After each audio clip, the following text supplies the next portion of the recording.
வணக்கம். தகுதி தேர்வுக்கு படித்து கொண்டிருக்கும் அனைத்து ஆசிரியர் பெருமக்களுக்கும் வணக்கம். உங்கள் வெற்றி பாதையில் படிக்கட்டாகும் முயற்சியில் புக் ஃபீடிங் இருக்குது. நீங்கள் கேட்ட மாதிரியான ஒரு பதிவு இது. அதாவது பணியில் இருக்கும் ஆசிரியர் தகுதி தேர்வுக்கு 5ஆம் வகுப்பு வரைக்கும் தமிழ் ஃபுல்லாக கிளியராக படிச்சிட்டாலும் 8ஆம் வகுப்பு வரைக்கும் படிக்க வேண்டியது அவசியமானது. நீங்கள் 6ஆம் வகுப்பும் 8ஆம் வகுப்பும் படிக்கலை அப்படின்னா பிளேலிஸ்ட்டில் இருக்குது. எஸ்ஜிடி தமிழ் 8ஆம் வகுப்பு, எஸ்ஜிடி தமிழ் 6ஆம் வகுப்புன்னு போய் பார்த்தீங்கன்னா ஃபுல் பிளேலிஸ்ட்டுமே முடிஞ்சிருக்கும். உங்களுக்கு அப்படியே ஸ்டோரி மாதிரி கூட சொல்லியிருப்பேன். ஒன்ஸு தமிழ் தானே, நீங்கள் காதால் கேட்டாலே எழுதிட முடியும் அப்படின்னு இருக்கும்போது அதை கேட்காம விட்டுறாதீங்க. கொஷின் பேப்பரை பார்த்துட்டு எக்ஸாம் எழுதிட்டு வந்துடுச்சு, அது ஒரு சாதாரண இன்ஃபர்மேஷன், நம்ம கேட்டிருந்தா கூட எழுதியிருக்கலாமே அப்படின்னு தோணும். அதனால தான் சொல்கிறேன், கற்றிலனாயினும் கேட்க அப்படிங்கிறது திருவள்ளுவர் சொன்னது. நல்ல விஷயங்களை கேளுங்க, அதுக்காக காது கொடுங்க. ஒன்ஸ் நம்ம இந்த 7ஆம் வகுப்பில் பார்க்க போகிறோம் இல்லையா, இதை நீங்கள் ஒரு தடவை கேட்டுக்கிட்டாலே எல்லாமே இன்ஃபர்மேஷனாக தான் இருக்கும். ஜாதேவ் பயங்கிறவர் யார், ஜாதேவ் பயங்கிறவர் யாருன்னே தெரியல அப்படின்னா நம்ம ஆன்சரே பண்ண முடியாது. ஒன்ஸ் யாராவது சொல்கிறத கேட்டிருந்தோம் அப்படின்னா அவர் ஒரு வனமகன், அந்த அவார்டு அவருக்கு நேரு பல்கலைக்கழகம் தான் கொடுத்தது அப்படிங்கிறது தெரிஞ்சிருந்தாலே நம்ம ஒரு தடவை கேட்டாலே ஆன்சர் பண்ணிட முடியும். அதனால் நீங்கள் தமிழை ஃபுல்லாகவே படிச்சுக்கோங்க 8th வரைக்கும். ஏன்னா தமிழில் ஒரு 30 மார்க் 28 மார்க் வரைக்குமே கவர் பண்ணிட்டீங்கன்னா அடுத்தடுத்து கொஞ்சம் குறைஞ்சா கூட நீங்கள் பாஸ் பண்ணி உள்ளே போக அது ஒரு வாய்ப்பாக இருக்கும். எஸ்ஜிடி படிக்கிறவங்க, டிஎன்பிஎஸ்சி படிக்கிறவங்க, 7ஆம் வகுப்பு படிக்கணும் அப்படின்னா இந்த பதிவு பயனுள்ளதாக இருக்கும். தேவைப்படுறவங்க மட்டும் தொடருங்க. ரொம்ப ரொம்ப வேல்யூவானது எது அப்படின்னா உங்களோட டைம் தான். அந்த டயத்தை கரெக்டாக யூஸ் பண்ணுங்கள். நான் கொடுக்குற இன்ஃபர்மேஷன் உங்களுக்கு தேவை அப்படின்னா மட்டும் இந்த பதிவை தொடருங்க. ஏற்கனவே முதல் இயல் பார்த்தாச்சு, 7ஆம் வகுப்பு இயல் 1 பார்த்தாச்சு. இது 2 அணில் நிழல் காடு. அணில் நிழல் காடு, அணி நிழல் காடு, அதாவது நிழல் வந்து ஒரு காட்டுக்கு அணியாக இருக்குது அப்படின்னு சொல்லியிருக்காங்க. இயற்கை அணி நிழல் காடு. இதில் காடுங்கிற சுரதாவோட பாடல், அப்படியே நிற்கட்டும் அந்த மரம்ங்கிற ராஜமாத்தாண்டத்தோட இன்னொரு பாடலும், விலங்குகள் உலகம்ங்கிற உரைநடை, இந்திய வனமகன் பற்றி கொடுத்துருக்காங்க. திருக்குறளும் இதே பதிவில் வருது. இது மட்டும் இல்லாமல் 4 வகை குறுக்கங்கள் வந்து இலக்கணமாக வருது. இது எல்லாத்துக்குமான இன்ஃபர்மேஷனை கேட்டுக்கோங்க. எழுதி படிக்க முடிஞ்சவங்களும் எழுதி படிங்க. முதல் பாடல் இயல் 2ல் முதல் பாடல் காடு அப்படின்னு பாடல் கொடுத்துருக்காங்க. பாடலை பாடினது சுரதா. பாடலை பாடியவர் சுரதா.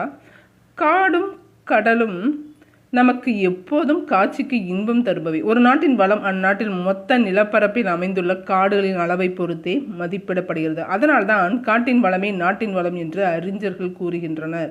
காட்டையும் காட்டின் குளிர்ச்சியையும் காட்டும் விலங்குகளின் கொண்டாட்டங்களையும் கவிதை வழியாக அறிவோம். சுரதா பற்றி ஃபர்ஸ்ட் பார்த்தலாம். நூல்வெளி சுரதா. சுரதாவின் இயற்பெயர் ராசகோபாலன். அவரோட பேர் ராசகோபாலன். இந்த ராசகோபாலன்கிற பேரை தான் வந்து சுரதான்னு மாற்றிக்கிட்டாரு. ஏன் சுரதான்னு மாற்றினாரு அப்படின்னா இவர் வந்து பாரதிதாசன் மேலே பற்று கொண்டவர். பாரதிதாசன் மேலே பற்று கொண்டவர் யார்? சுரதா. அதனால தான் வந்து பாரதிதாசனோட இயற்பெயர் சுப்புரத்தினம் இல்லையா, அதனால் அவரை வந்து சுப்புரத்தின தாசன்னு மாற்றிக்கிட்டார். யார்? சுரதா. சுப்புரத்தின தாசனோட ஷார்ட் ஃபார்ம் தான் வந்து சுரதா. இதை வந்து இதனால் மாற்றிக்கிட்டாருன்னா பாரதிதாசன் மேலே அவர் பற்று கொண்டதுனால மாற்றிக்கொண்டார். கவிதைகள் எழுதுவதில் வல்லவர். இவர் ஓமையை பயன்படுத்தி தான் அதிகமாக கவிதைகள் எழுதுவார். அதனால் சுரதாவை என்னென்னு சொல்லுவோம்? ஓமை கவிஞர் என்று சொல்லுவோம். அமுதும் தேனும், தேன்மலை, துறைமுகம் உள்ளிட்ட பல நூல்களை எழுதியுள்ளார். தேன் குடிப்பார், மலையில் நின்று, அப்புறம் துறைமுகத்துக்கு போவார் அப்படின்னு ஞாபகம் வச்சுக்கோங்க. அமுதும் தேனும் குடிச்சிட்டு தேன் மலையில் நனைஞ்சிக்கிட்டே துறைமுகத்துக்கு போய் சேருவார் அப்படின்னு ஞாபகம் வச்சுக்கோங்க. நமக்கு வந்திருக்கு இல்லையா பாட்டு, அது எங்கேருந்து கேட்டாங்கன்னா தேன்மலை என்னும் நூலில் இயற்கை எழில் என்னும் பகுதியிலிருந்து தரப்பட்டுள்ளது. இந்த பாடல் எந்த பா வகையை சேர்ந்ததுன்னு கேட்பாங்க. காடு பாடல் எந்த பா வகைன்னு சொல்லலாம். இல்லை பாடலில் 4 வரியை கொடுத்துட்டு இது என்ன பா வகைன்னு கேட்கலாம். கிளி கன்னி என்னும் பா வகையை சார்ந்தது. கிளி கன்னி, காட்டில் கிளி இருக்கும் இல்லையா, அப்போது கிளி கன்னின்னு சொல்கிறாங்க. இந்த பாடல் யாரை நோக்கி கூறுவதாக அமைந்துள்ளதுன்னு கேட்கலாம். பாவகையை சேர்ந்தது. அடுத்து பாருங்கள், கிளியின் மொழி போன்ற இனிய சொற்களை பேசும் பெண்களை நோக்கி கூறுவதாக அமைந்துள்ளது. இந்த சுரதா பெண்களை பார்த்து சொல்கிறாரு இந்த பாடலை. காட்டை குறிக்கும் வேறு பெயர்கள் பாருங்கள். கால், கான், கானகம், அடவி, அரண், ஆரணி. ஆரணிங்கிற ஊர் காடுன்னு அர்த்தம். புறவு, பொற்றை, பொழில், தில்லம், அழுவம், இயவு, பழுவம், முளரி, வல்லை, விடர், வியல், வனம், முதை, மிலை, இரும்பு, சுரம், பொச்சை, பொதி, முழி, அரில், அரல், பதுக்கை, கணயம். பதுக்கை, கணயம் ஒரு படத்தில் வரும். இது ஃபுல் வேர்டையுமே கடகடன்னு சொல்லுவான். காட்டை குறிக்கும் வேறு பெயர். ஷார்ட்ஸில் கூட பார்த்தேன். இதை படித்து வச்சுக்கோங்க. இதில் டிஃப்ரெண்ட்டாக இருக்கிற வார்த்தையை கொடுத்து கேட்கலாம் எஸ்ஜிடி எக்ஸாம் படிக்கிறவங்களுக்கு. அடுத்து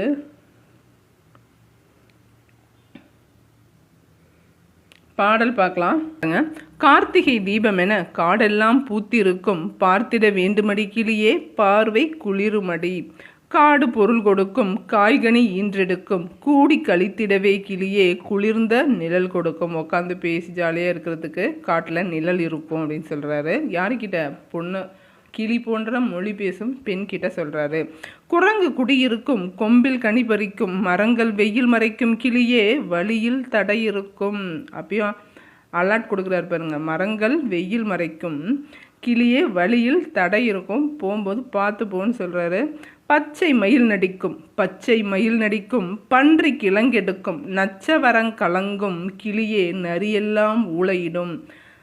அதிமதுரத் தழையை யானைகள் தின்றபடி புதுநடை போடுமடி கிளியே பூங்குயில் கூவுமடி.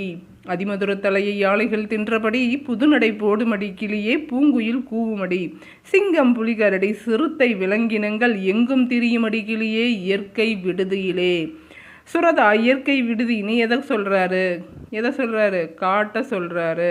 இந்த மாதிரி டிஃப்ரெண்ட்டாக யோசித்து படித்து வச்சுங்க. சொற்பொருள். ஈன்று அப்படின்னா தந்து, கொம்புன்னா கிளை, அதிமதுரம் அப்படின்னா மிகுந்த சுவையை தான் அதிமதுரம்னு சொல்கிறாங்க. கழித்திட அப்படின்னா மகிழ்ந்திட. நச்சரவம் அப்படின்னா விடமுள்ள பாம்பு. விடுதினா தங்கும் இடம். இன்னொரு பாரதியார் பாட்டு பாருங்க. நெஞ்சில் உரமுமின்றி நேர்மை திறமுமின்றி வஞ்சனை சொல்வாரடி கிளியே வாய் சொல்லில் வீரரடி. கூட்டத்தில் கூடி நின்று கூவி பிதற்றலன்றி நாட்டத்தில் கொல்லாரடி கிளியே நாளில் மறப்பாரடி. இவர் தான் லேடிஸ்க்கான உண்மையான விஷயத்த கரெக்டாக சொல்லியிருக்காரு. தயவு செஞ்சு நாளிலே மறந்துடுவாங்க. அவங்க பேசின விஷயத்த அவங்களே ஒரே நாளில் மறந்துடுவாங்க. இதை வச்சு நீ யோசிச்சுக்கிட்டு இருக்காத அப்படின்னு நமக்கு தான் சொல்கிறாரு. இந்த கிளியேங்கிறது லேடிஸ்க்கு தான். இந்த பாட்டோட என்னன்னு கேட்பாங்க. கிளிக்கண்ணி. கிளிக்கண்ணி. வார்த்தைகளை நம்ம காதோடு நிப்பாட்டிடணும். தேவையில்லாத வார்த்தைகளை காதோடு நிப்பாட்டிட்டாலே நம்ம முயற்சியில் நம்ம நிறைய முன்னேறி போயிடலாம். மனசுக்கு கொண்டு போகிறோம் அப்படின்னா நம்ம முயற்சிக்கு தேவையான வார்த்தைகளை மட்டுமே. முயற்சிக்கு ஒரு வார்த்தை பயன்படுதுன்னா அதை உங்கள் மனசுக்கு கொண்டு போங்க. இது நம்மளை டிமோட்டிவேட் பண்ணுது, இது நம்மளை குறைக்குதுன்னா அந்த வார்த்தையை காதோடு நிப்பாட்டிட்டு அடுத்த விஷயத்துக்கு போயிடுங்கன்னு சொல்கிறாரு பாரதியார். இந்த பாட்டை அடிக்கடி பாடிக்கோங்க. அடுத்து வாழை கன்றை ஈன்றது. காடெல்லாம் என்னும் சொல்லை பிரித்து எழுத கிடைப்பது காடு கூட்டல் எல்லாம். கிழங்கு எடுக்கும் அப்படிங்கிறது கிழங்கு கூட்டல் எடுக்குங்கிறது எப்படி வரும்? கிழங்கெடுக்கும். கிழங்கெடுக்கும். அடுத்து ஒரு அழகான பாடல். அப்படியே நிற்கட்டும் அந்த மரம் சொல்கிறாரு ராஜமார்த்தாண்டம். மார்த்தாண்டம் டான்ஸ் ஆடுறவர் நிற்கட்டும்னு சொல்கிறாரு. மார்த்தாண்டம் டான்ஸ் ஆடுறவர் நில்லு அப்படின்னு சொல்கிறாரு. யாரை பார்த்து? மரத்தை பார்த்து சொல்கிறாரு. அவரை பற்றி ராஜமார்த்தாண்டம் பற்றின நூல்வெளி பார்க்கலாம். ராஜமார்த்தாண்டம் கவிஞர், இதழாளர், கவிதை திறனாய்வாளர் என பன்முகத்திறன் பெற்றவர். இவர் ஒரு பேப்பர் நடத்துகிறாரு, சிற்றிதழை நடத்துகிறாரு. அது என்னது அப்படின்னா கொல்லிப்பாவை என்னும் சிற்றிதழை நடத்தியவர் யாருன்னு கேட்கலாம். ராஜமார்த்தாண்டம். இவரோட ராஜமார்த்தாண்டம் கவிதைகள் என்னும் நூலுக்காக என்ன பரிசு கிடைச்சது? தமிழக வளர்ச்சித்துறை பரிசை பெற்றவர் ராஜமார்த்தாண்டம். எந்த நூலுக்காக? ராஜமார்த்தாண்டம் கவிதைகள் என்னும் நூலுக்காக வாங்கியிருக்காரு. கொங்குதேர் வாழ்க்கை என்னும் தலைப்பில் இவரோட தமிழ் கவிதைகள் தொகுத்து வழங்கப்பட்டுள்ளது. கொங்குதேர் வாழ்க்கை என்னும் தலைப்பில் நூலாக வழங்கப்பட்டுள்ளது. யாரோட கவிதைகள்னால் நம்ம ராஜமார்த்தாண்டத்தோட கவிதைகள் தான். அப்படியே நிற்கட்டும் அந்த மரம் என்னும் நூலில் உள்ள கவிதைகள் இங்கு தரப்பட்டுள்ளது. அந்த பாட்டை நாம் பார்க்கலாம். நமக்கு பிடிச்சவங்க, நம்மளை ரொம்ப இன்ஸ்பயர் பண்ணவங்க, நமக்கு தெரிஞ்சவங்க, அவங்க ரொம்ப நாள் நம்மளோட பழகியிருப்பாங்க. திடீர்னு அவங்க போயிட்டாங்க அப்படிங்கும்போது அவங்கள போய் பார்க்க கூட மனசு வராது. அவங்க அப்படியே இருந்துட்டு போட்டோம், மனசில் அப்படியே இருந்துட்டு போட்டோம், அவங்கள வந்து இறந்துட்டாங்கங்கிறத வந்து நம்ப வேணாம் அப்படிங்கிற ஒரு சுச்சுவேஷன் நிறைய டைமில் நிறைய பேருக்கு வந்திருக்கும். அந்த ஒரு உணர்வை கொடுக்கும் இந்த பாட்டு கேட்டிங்கன்னா. படிச்சு பாருங்க வாய்ப்பு இருந்தால். ஊரின் வடகோடியில் அந்த மரம் 5 வயதில் பார்த்தபோது இப்படியே தான் இருந்தது. 50ஐ தாண்டி இன்றும் அப்படியே தான். தாத்தாவின் தாத்தா காலத்தில் நட்டு வளர்த்த மரமாம். அப்பா சொல்ல கேட்டிருக்கேன். பச்சை காய்கள் நிறம் மாறி செங்காய் தோற்றம் கொண்டதுமே சிறுவர்கள் மனங்களில் பரவசம் பொங்கும். பளபளக்கும் பச்சை இலைகளுடனே கருநீல கோழிக்குண்டுகளாய் நாவற்பழங்கள் கிளைகளில் தொங்கும். பார்க்கும் போதே நாவில் நீர் ஊறும். காக்கை, குருவி, மைனா, கிளிகள், இன்னும் பெயரறியா பறவைகளுடன் அணில்களும் காற்றும் உதிர்த்திடும். சுட்ட பழங்கள் பொறுக்க சிறுவர் கூட்டம் அலை மோதும். வயது வந்த அக்காய்களுக்காய் கையில் பெட்டியுடன் ஓடி ஓடி பழம் பொறுக்கும் தங்கச்சிகள். இரவில் மெல்லிய நில ஒளியில் படையெடுத்து வரும் பழந்தின்னி வவ்வால் கூட்டம். தோப்பு முழுக்க பரவி கிடக்கும் மரத்தின் குளிர்ந்த நிழலிலே கிளியாந்தட்டின் சுவாரஸ்யம் புளிய மிலாருடன் அப்பா வரும் வரை. அப்பா வரும் வரை. நேற்று மதியம் நண்பர்களுடன் என் மகன் விளையாடியதும் அந்த மரத்தின் நிழலில்தானே.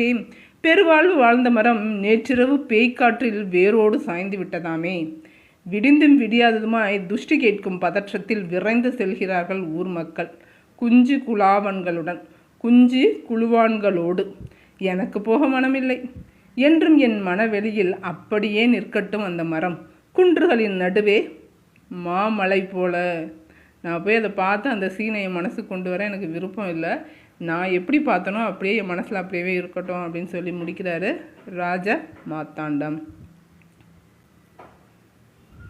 பரவசம் அப்படின்னா மகிழ்ச்சி பெருக்கு. துஷ்டி கேட்டல்னா துக்கம் விசாரித்தல். அடுத்து புது கவிதை பாருங்க. கொப்புகள் விலக்கி கொத்து கொத்தாய் கருவேலங்காய் பறித்து போடும் வெய்யப்பனை ஒரு நாளும் சிராய்ப்பதில்லை கருவ முட்கள். அடுத்து குழந்தைகள் வரைந்தது பறவைகள் மட்டுமே, வானம் தானாக உருவானது அப்படிங்கிறது கலாப்ரியாவோட புது கவிதை.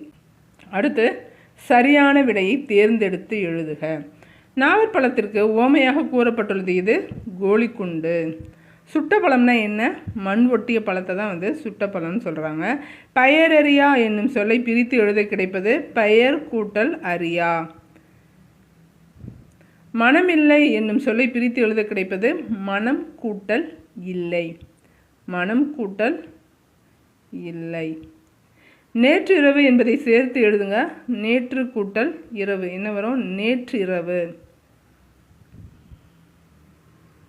அடுத்து விலங்குலகம். இந்த லெசனில் வந்து களக்காடு முண்டந்துறை திருநெல்வேலியில் இருக்குது இந்த புலிகள் பாதுகாப்பகம். இது வந்து பரப்பளவில் 2வது இடம். ஃபஸ்ட்டு வந்து சத்தியமங்கலம்னு நினைக்கிறேன், ஈரோடு சத்தியமங்கலம் தான் வந்து ஃபஸ்ட் ப்ளேஸு.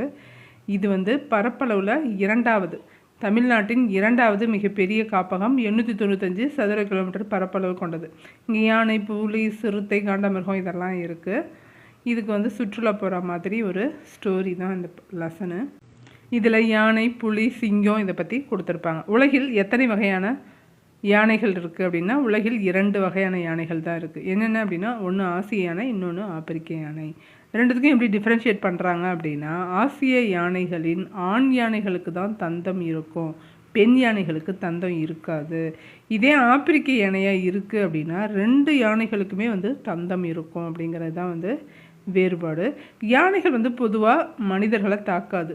எப்போ தாக்கும் அப்படின்னா, அதோட பாதையில் குறுக்கிடும்போது தான் வந்து அது வந்து தாக்கும். வழித்தடங்களில் குறுக்கிடும்போது தான் வந்து அது மனிதர்களை தாக்குது அப்படிங்கிறது ஒரு கூடுதல் இன்ஃபர்மேஷன் தெரிஞ்சு வச்சுக்கோங்க. சரி, தமிழ்நாட்டில் வனக்கல்லூரி அமைந்துள்ள இடம் மேட்டுப்பாளையம், கோயம்புத்தூர் மாவட்டம். வனக்கல்லூரி மேட்டுப்பாளையத்தில் தான் இருக்குது, அது கோயம்புத்தூர் மாவட்டம். கோவையில் உள்ள தமிழ்நாடு வேளாண் பல்கலைக்கழகத்தில் இளநிலை வனயியல் பிஎஸ்சி ஃபாரஸ்ட்ரியும் எம்எஸ்சி ஃபாரஸ்ட்ரியும் இருக்குது. முதுநிலை, இளநிலை இருக்குது.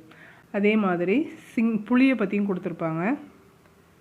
இங்கே பாருங்கள், புலிதான் ஒரு காட்டின் வளத்தை குறிக்கும் குறியீடு. ஒரு காட்டின் வளத்தை குறிக்கும் குறியீடு எது? புலி தான். அதை வந்து பண்புள்ள விலங்கு என்றும் சொல்கிறோம். ஒரு தடவை அடித்து சாப்பிட்டுச்சுன்னா அதுக்கு பசி போயிடுச்சுன்னா வேறு யாரையும் எந்த தீங்கும் செய்யாது. அதுக்குன்னு ஒரு காட்டிலே அதுக்குன்னு ஒரு வரையறுத்துக்கிட்டு அந்த இடத்துக்குள்ளே தான் அது வாழும், அடுத்த இடத்துக்கு போகாது. அடுத்த இடத்துல வேற ஒரு புலி இருக்கும். அந்த மாதிரி அதோட குணாதிசயம். அடுத்து, உலகில் ஆசிய சிங்கம், ஆப்பிரிக்க சிங்கம் என 2 வகையான சிங்கங்கள் இருக்குது. இந்தியாவில் குஜராத் மாநிலத்தில் தான் வந்து கிர் சரணாலயம் இருக்குது. அங்கே தான் வந்து ஆசிய சிங்கங்கள் இருக்குங்கிறதையும் கொடுத்துருக்காங்க.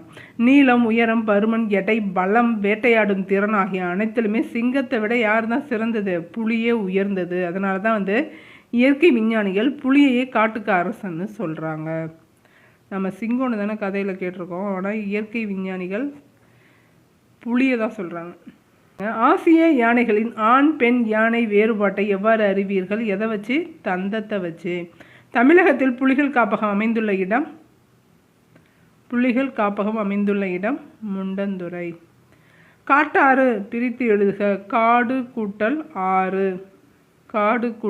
ஆறு. அனைத்துண்ணி என்னும் சொல்லை பிரித்து எழுதுக. அனைத்து கூட்டல் உண்ணி தான் வந்து அனைத்துண்ணி. நேரம் ஆகி என்பதை சேர்த்து எழுதுனா என்ன ஆகும்? நேரம் ஆகி. வேட்டையாடிங்கிறது வேட்டை ஆடிய அப்படின்னு வரும். வேட்டையாடியங்கிறது வேட்டை யாடிய. கோடிட்ட இடங்கள். காட்டின் வளத்தை குறிக்கும் குறியீடு எது? புலி. யானை கூட்டத்திற்கு ஒரு பெண் யானை தான் வந்து தலைமை தாங்குங்கிறது முக்கியமான செய்தி. அடுத்து, கரடிகளை தேனீக்களில் இருந்து காப்பது அதன் முடி அதுக்கு அதிகமாக இருக்கிறதுனால அது உள்ள தேனீயால் போக முடியாது. முக்கியமான பாடம் துணை பாடத்தில் கொடுத்துருக்காங்க. இந்தியாவின் வனமகன். மனித முயற்சியின்றி உருவாகிய வானளாவிய மரங்களும் அடர் செடி கொடிகளும் நிறைந்த இடத்தை தான் காடுன்னு சொல்கிறோம். ஆனால் பிரம்மபுத்திரா ஆற்றின் நடுவில் ஒரு மணல் தீவில் அமைந்த இந்த காடு சற்று வேறுபட்டது. மணல் தீவுகளில் மூங்கில் மட்டுமே வளர வாய்ப்புண்டு என்பர். ஆனால் பல்வகை மரங்கள் நிறைந்த இந்த காட்டை ஒரு தனி மனிதர் உருவாக்கியுள்ளார். நாம் ஒரு மரம் நட்டு வளர்த்து அதை இது வரைக்கும் பராமரிக்கிறோமா அப்படிங்கிறது மிகப்பெரிய விஷயம். ஆனால் இவர் ஒரு காட்டையே உருவாக்கி பராமரிக்கிறாரு. அடுத்த காட்டை உருவாக்குறதுக்கும் கிளம்பிட்டாருங்கிறது ஆச்சரியப்பட வேண்டிய விஷயம். பாருங்கள், அசாம் மாநிலத்தில் ஜோர் விராட் மாவட்டத்தை சேர்ந்தவர் தான் இந்த ஜாதவ் பயங். இவருக்கு ஒரு இன்ட்ரடக்ஷன் கொடுத்துருப்பாங்க பாருங்கள்.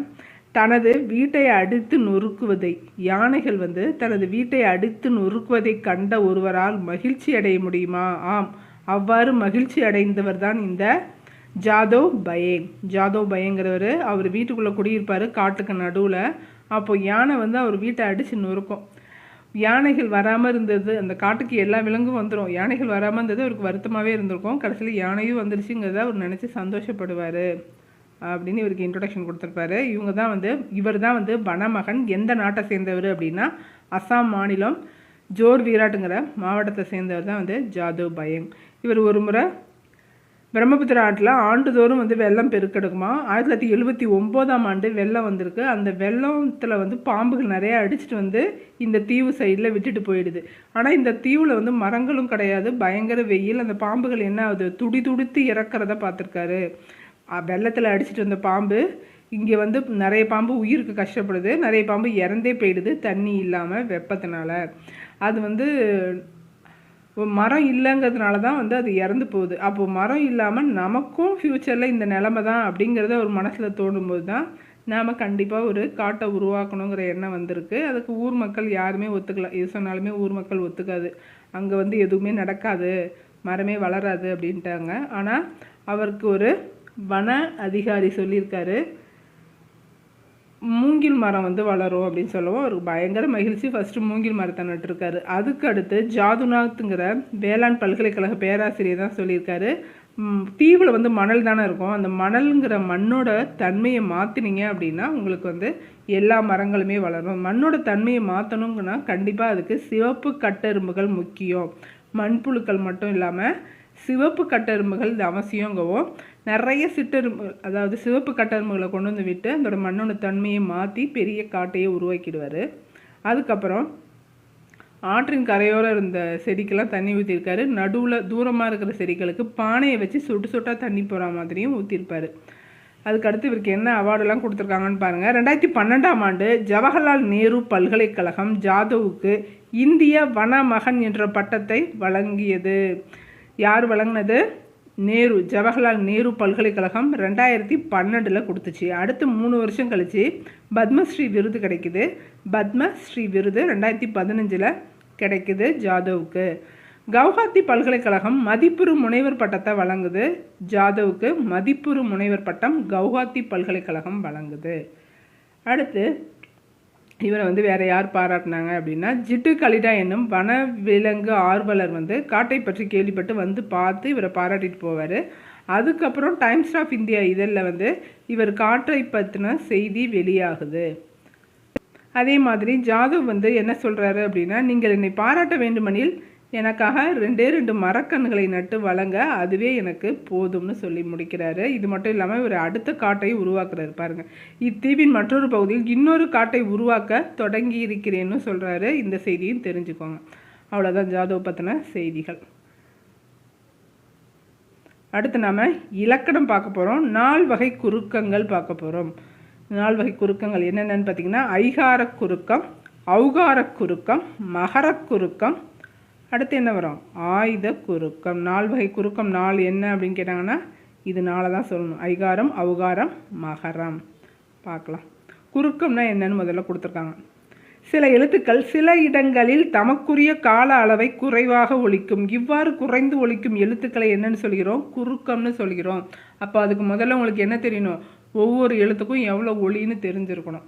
அப்போ தான் அது குறுக்கம்னு சொல்லும்போது உங்களுக்கு புரியும். சரி, ஐகார குறுக்கம் சொல்லியிருக்காங்க. ஐங்கிற எழுத்து எந்தெந்த இடத்துலலாம் குறுகி ஒலிக்கும் அப்படிங்கிறத சொல்கிறது தான் ஐகார குறுக்கம். சாதாரணமாக ஐ, கை, பை, வை இப்படிலாம் சொல்லும்போது அது குறுகி ஒலிக்காது. எப்படி இருக்கும், 2 மாத்திரை அளவுக்கு ஒலிக்கும். முழுமையாக ஒலிச்சதுன்னா அதுக்கு 2 மாத்திரை. இதே வையம், சமையல், பறவை என சொற்களின் முதல், இடை, இறுதி ஆகிய இடங்களில் வரும்போது தனக்குரிய 2 மாத்திரை அளவிலிருந்து குறைந்து ஒலிக்கிறது. இந்த மாதிரி குறைந்து ஒலிக்கிறதா ஐகார குறுக்கம்னு சொல்கிறோம். ஐகாரம் சொல்லின் முதல்ல வரும்போது 1.5 மாத்திரையாகவும் இடையிலையும் இறுதியிலையும் வரும்போது 1 மாத்திரையாக தான் ஒலிக்குது. அப்போது ஐ தனியாக சொல்லும்போது 2 எழுத்து முதல்ல வந்தால் 1.5, இடையிலையும் இறுதியிலையும் வந்தால் 1 மாத்திரைங்கிறத ஞாபகம் வச்சுக்கோங்க. அடுத்து ஔகார குறுக்கம். ஔகாரம்ங்கிறது சொல்லின் இடையிலும் இறுதியிலும் வராது, சொல்லோட முதல்ல மட்டும்தான் வரும். அது என்ன அப்படின்னு பாருங்கள். அவ் என்னும் எழுத்து தனித்து வரும் இடங்களில் தனக்குரிய 2 மாத்திரை. ஐயுக்கும் 2 மாத்திரை தான், அவ்வுக்கும் 2 மாத்திரை தான். இது முழுமையாக 2 மாத்திரையில் ஒலிக்கும். அதே ஔவையார், வவ்வல் என்னும் சொல்ல வரும்போது, ஔவையார், வவ்வால், வவ்வல் இந்த மாதிரி சொற்கள்லாம் வரும்போது என்ன ஆகும், தனக்குரிய 2 மாத்திரை அளவுலேருந்து குறைந்து 1.5 மாத்திரை அளவில் ஒலிக்குது.